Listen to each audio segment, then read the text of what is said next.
Howdy, the name's Coasterman, and welcome to day number 2 of the WonderFlame Branson vacation. I had to make a new intro because, unfortunately, I started talking a little bit too early, and part of my original intro was cut off. So, we are going to Silver Dollar City today. Today's destination? The past. Silver Dollar City. So, basically what I mean by the past is that the rides here are basically relating the history of the Ozark Mountains. The clockmakers of old, the inventors, the daredevils, pretty much everything that you can think of in the Ozark Mountains. And we're going to take on some family rides today in honor of the brand new attraction, Fire in the Hole. So, that may sound like the name of the old ride, but trust me, RMC has given this thing a modern makeover. Alright, here we are, Fireman's Landing, now known as the Fire District. It's here that we will ride the aforementioned Fire in the Hole. Yup, it has moved from Hugo's Hill Street to Fireman's Landing. So, stay tuned for when we get there. Alright, due to my riding buddy's decision, we are going up the ladder first. This Zamperla drop tower is essentially the smaller version of Firefall. So, I know I'm not really capturing a action shot here because I didn't know that there was anyone else in line. Turns out there is. So, I will be coming back with my ride review as well as an action shot here after I finish. Here is Lucky's Dizzy Dogs. I forget exactly what this is called. I think it's a Zamperla hop around. But this thing is a Dalmatian themed ride where you basically just go maybe a foot or two off the ground and it'll just bounce around as the ride spins. It's one of the tamer rides in Silver Dollar City, but it's fantastic for the kids. So we'll be getting on that, and I will be giving my ride review next. Unlike with Up the Ladder, but that's another story. Dizzy Dogs, for what it was, the ride was actually really good. It's a low to the ground family ride and fun for little kids, and it's got a fantastic and fascinating mechanism that helps it to go. Up next, I'm going to share some rather unfortunate news. It seems like our luck with new rides is consistently 2 L's for the first time. The new Fire in a Hole ride is down for maintenance, so we're gonna have to wait for a little bit before it comes back on. This would probably explain the wait times, so yeah. I'm gonna go ahead and move on to the next ride now. We're about to get on Fire in a Hole. This is an RMC family coaster based off of the original ride from 1972, I want to say. Maybe 1973. But either way, this ride is known as the largest indoor family attraction in the Heartland. So I'll be showing off what the trains look like here in a little bit. Fire in the Hole ride had graves for the firefighters. This one has wanted posters for the bald knobbers themselves. Apparently there are 3 members of that notorious gang. We'll see more about that here in a little bit. As I mentioned before, I would show off the other wanted posters now. So one of the bald knobbers is Reuben Powers, also known by Patches. He's wanted for selling illegal fireworks at the town square. or setting off. Oh, actually, yeah, it is setting off. Okay. Then we have Orville Finster, also going by the name Wiley, wanted for theft of gunpowder and explosives. And then we have Wayne Dunn, better known as Bugs. He is a member of the notorious Bald Mobbers gang. These are the snazzy new vehicles we're going to be riding in today, or at least I am anyway. You'll just be hearing you'll just be hearing those cubbies over there. But I'll be giving my ride review on this thing, and given it is a company that has a great reputation and a ride that has a legendary status, these guys will have a pretty big boots to fill. What it was, this ride hit all the best notes. This ride is a well-themed dark ride roller coaster, and probably the most thrilling dark ride I've ever taken on. It still keeps that title from the original Fire in the Hole, and even uses its name. So yeah, everything's good with the new Fire in the Hole. It's got a beautiful train, it's got some nice updated audio. RMC's really done a great job here. And come on guys, was there really any doubt? I mean, it's RMC, Rocky Mountain Construction. They've been doing a good job since 2011. Taking a break from the family rides for a little bit since my riding buddy left. We are now right in front of the Firefall Tower. This SNS double shot is a very moderate thrill ride that was relocated from Celebration City that used to be here in Branson, Missouri. However, due to not meeting financial expectations, it has since been closed. But this ride was one of the only few that were salvaged. I dare say this is the only one from Celebration City that actually was salvaged. Fire Spotter, which you saw earlier, was a former Silver Dollar City attraction that was just relocated from storage. But this ride is a complete relocation from Celebration City, and I will be giving my ride review after this. I made it. I'm more than just a bucket brigadier. I am officially a volunteer fireman that can go up a hook and ladder. Or at least that's what they said in the ride building of the Firefall and Hook and Ladder Training Tower.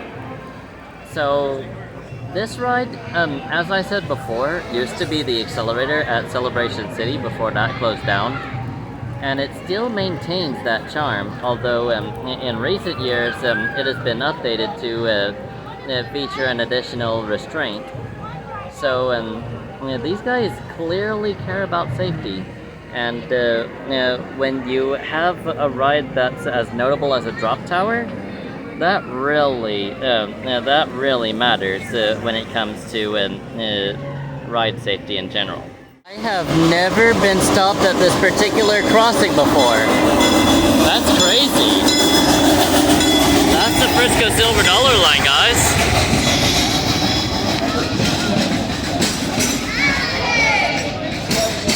I forget exactly, Hey, Bob! I remember that now. I have never experienced that from this side. Holy crap. That was amazing. The family rides for a little bit. We now have Time Traveler, the undisputed champion of all the rides that I've been on so far. Yeah, I know. I've told you that this is the silver medal of Silver Dollar City. However, I have had a chance to reevaluate my choices since then, and now I am convinced this ride is actually my favorite one in the park because it combines the best part of every single ride that's here and that has ever been here. That is to say, the steep drop of Outlaw Run, the inversions of Wildfire, the launch segment of Powder Keg, and the original backwards facing seats of Thunderation. This thing is an absolute blast, and it's a must ride for any thrill seeker. All that I have left to record of Time Traveler's knotted circuits. This ride is very worthy of the Champion of All Roller Coasters title. It earned it back in 2018. It just took me this long to realize it. So, really the key factor that leads to this roller coaster being so good is its uniqueness. It guarantees at least somewhat different ride experience each time. And I just got off of Time Traveler. The ride is very, very reminiscent of a lot of rides here in Silver Dollar City. It takes the best parts from the best roller coasters. It takes the steep drop from Outlaw Run. It takes the inversions from Wildfire, the launch segments from Powder Keg, and the originally backwards facing seats of Thunderation, and combines them with a unique twist that is all Time Traveler's own. This ride is very worthy of the Champion of All Roller Coasters belt, at least out of the rides that I've ridden. Many people would disagree overall. Oh, and I would consider it very sloppy of me not to note that this ride was a extreme spinning coaster made by Mach. We are going back into the family rides category with Thunderation, an aerodynamics mine train roller coaster. This is a very unconventional design when it comes to mine train roller coasters, as most of them that I've ridden anyway have more than one lift hill. But this ride doesn't even start with the lift hill. It goes into a helix instead and only has one lift hill. So I'm going to show off the remainder of the circuit here in a little bit, and then I'll give my ride review. Better view of the helix from right here.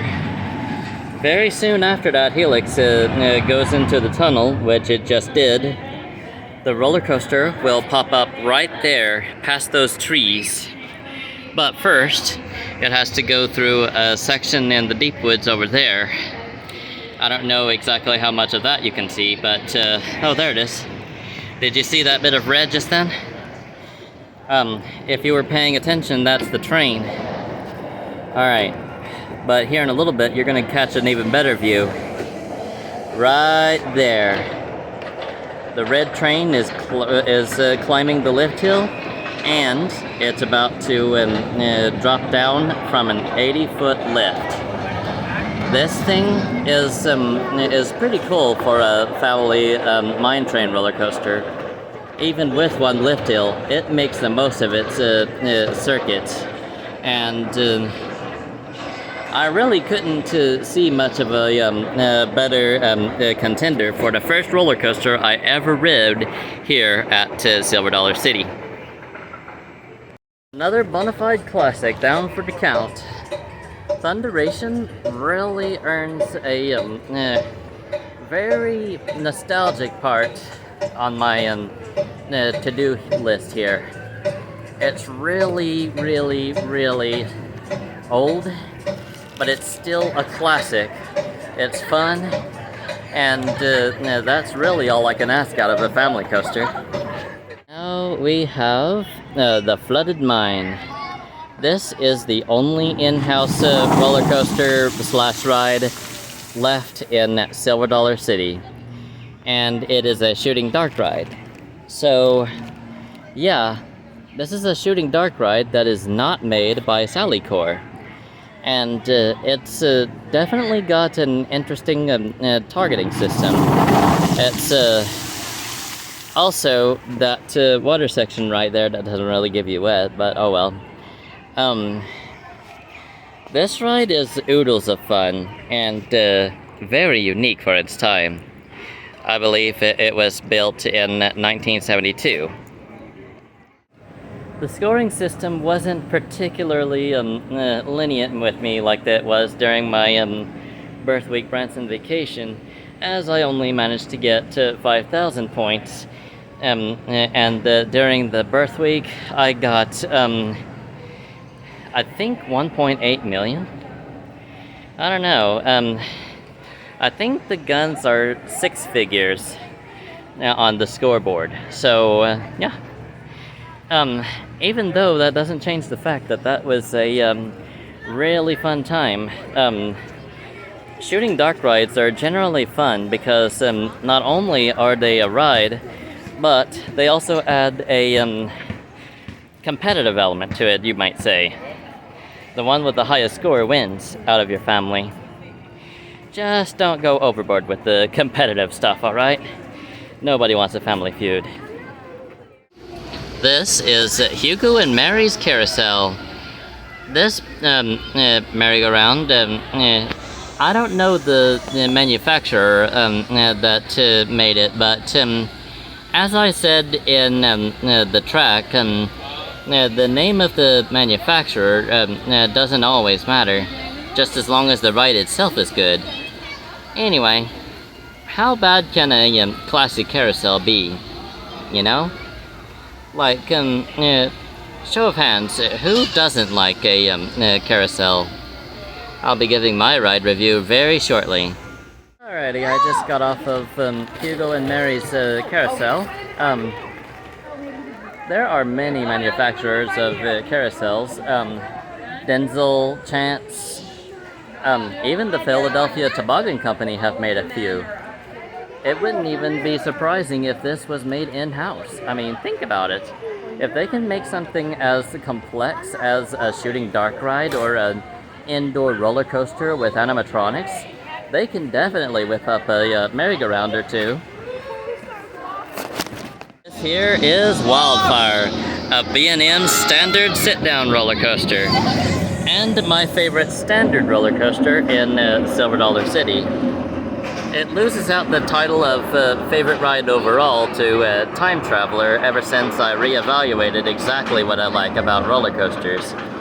Because while this ride still has the most inversions in the park, the uniqueness factor of Time Traveler really sets it apart from every other ride in the park. So here are the stats. 120-foot lift hill goes down into a 157-foot drop. That's higher. Now that's a longer drop than the lift hill. So they're going on the tester drop now. Once they go down that first drop, they head into what is called an Immelman roll. Then they glide on down into a vertical loop, like so. Then they glide around the track once again, down through that section, and onto the Cobra roll right here.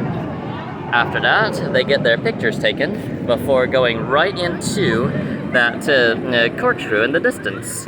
They go into the brake run right afterwards. So, I'm about to give my ride review right quick. I first rode this thing back in 2004, 3 years after its debut, and I have to say, it has definitely stood the test of time. It was built in 2001, so it is currently 23 years old. Think about that for a little bit. This ride is almost as old as me, and yet it still holds up.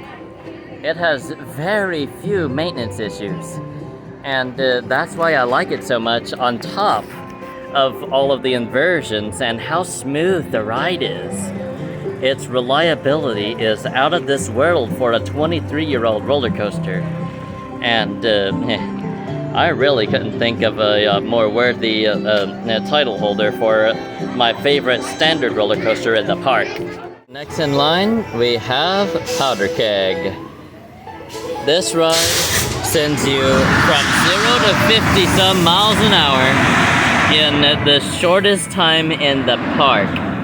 This has an aggressive air-powered launch, and why would it not? It's built by S&S Sansei, formerly known as S&S Power. This ride this ride's company has bought up and has been bought up by several different companies. Sensei, Aerodynamics, and honestly speaking, the SNS Power Flare is definitely present in this roller coaster. That aggressive air launch is one of a kind, and well, there are a few like it, but you know, not very many in America. I managed to get right in there. So, as I said before, this has the most aggressive launch in the park, taking you from 0 to 50 in, well, 1.8 seconds maybe. The compressed air system is very powerful, and it takes you all of a sudden.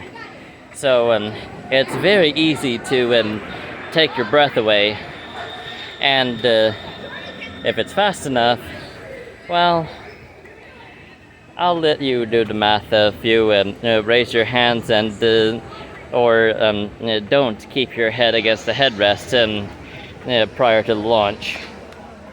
This is Outlaw Run, a Rocky Mountain construction wooden roller coaster, and the most daring wooden roller coaster in the world, at least in 2013. This thing has 3 inversions, including a double barrel roll finale. This wooden beastie has bite, and suffice it to say, it's got just as much bark too. Or not, you be the judge. This ride eagerly proves why it's my favorite wooden roller coaster of all time. Outlaw Run has what no other wooden roller coaster I've ever ridden has. Inversions. 3 of them. And that thing makes one heck of a midnight